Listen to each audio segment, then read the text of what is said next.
Wizara ya Elimu Sayansi, Mheshimiwa Gallos. Asante Mheshimiwa Naibu Spika. Naomba swali langu namba 413 lipatiwe majibu ya serikali. Mheshimiwa Waziri.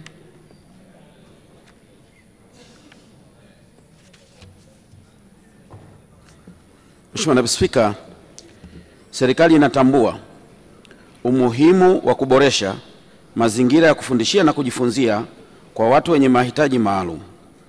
Katika kutekeleza hilo, serikali imehuisha sera ya elimu na mafunzo ya mwaka 2014 na kuwa na sera ya elimu na mafunzo ya mwaka 2014 toleo la 2023, ambayo kupitia matamko yake imeweka mkazo wa kuboresha mazingira ya ufundishaji na ujifunzaji kwa watu wenye mahitaji maalum.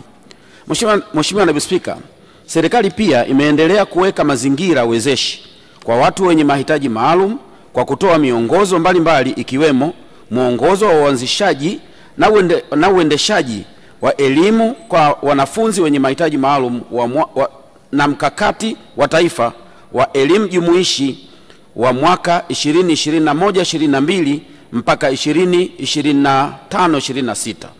Miongozo yote hiyo ina lengo la kuweka mazingira rafiki ya kufundishia na kujifunzia katika taasisi zote za elimu na mafunzo nchini.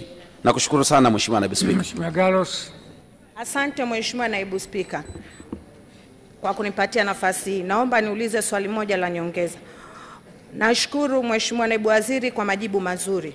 Swali langu moja la nyongeza, je, serikali ina mpango gani juu ya kutatua tatizo la uhaba wa walimu wanaosomesha kwa kutumia njia ya alama na nukta nundu hususan kwa vijana wanaosoma elimu ya juu? Mheshimiwa Waziri. Asante Mheshimiwa Naibu Spika, nikijibu swali moja la Mheshimiwa Tauhida kama ifuatavyo. Mheshimiwa Tauhida, serikali ina mikakati ya aina mbalimbali. Tuna mikakati ya muda mfupi na tuna mikakati vile vile wa muda mrefu. Mheshimiwa Naibu Spika, katika mkakati wa muda mfupi hivi sasa vyuo vyetu tumeongeza idadi ya vyuo vinavyotoa walimu wanaofundisha vijana wetu au wanafunzi wetu wenye mahitaji maalum. Mwanzoni tulikuwa na vyuo vichache sana, lakini sasa hivi tumeongeza, na vyuo tulivyoongeza ni kama ifuatavyo. Tumeongeza chuo cha Patandi, chuo cha Mpwapwa, chuo cha Kabanga, chuo cha Askofu Mihayo, chuo cha UDOM, University of Dar es Salaam, chuo kikuu Huria pamoja na chuo kikuu cha Mkwawa.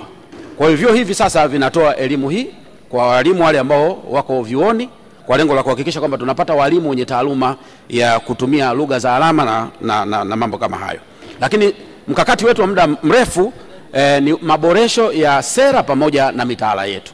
Kama mnavyofahamu Mheshimiwa wabunge, mwaka 2023 tulipitisha sera mpya ya elimu na uboreshaji vile vile wa mitaala. Katika sera hii ya elimu sasa inatupelekea kwamba somo hili la lugha ya alama linakuwa ni somo la lazima katika vyuo vyote vitakavyokuwa vinafundisha taaluma ya walimu nchini. Nakushukuru sana Mheshimiwa Naibu Spika.